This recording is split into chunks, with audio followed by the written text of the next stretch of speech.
waqooyiga Kuuriya iyo madaxweynaha dictatorka ah waxaa jira propagando shacabka rayidka ah ee Kuuriya ay ku neceb yihiin Mareykanka iyo dhammaanba dunida reer galbeedka.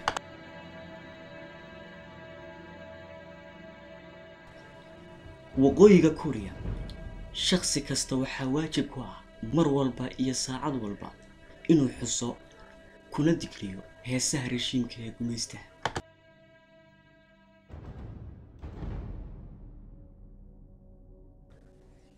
bishii July 2014 waxaa lagu dhawaaqay in banaanka loo soo saaro hubka culus ee nuclear-ka. xilligaas oo dhammaanba saxaafadda dunidu boggooda hore boombooni saa'ida ku soo daabaceen interviewgii Kim Jong-un.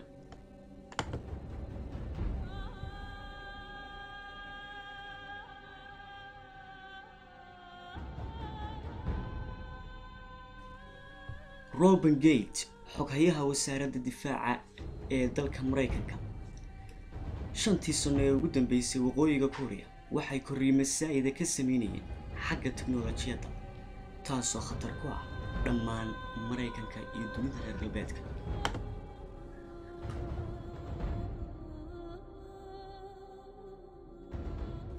dikhowga hawada ayaa saameyn weyn ku haya dadka rayidka ah.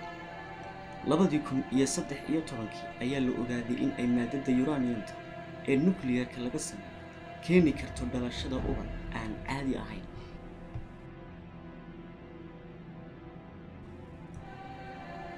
waa dal yar oo leh 1.3 milyan oo askar ah waana ciidanka ugu badan dunida.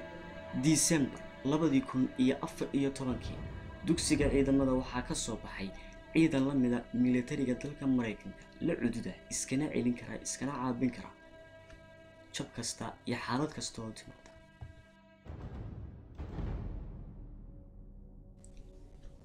waa khatar laga yaabo mustaqbalka dhow in ay horseedo rugmashada qaybo badan oo ka mid ah arlada dunida.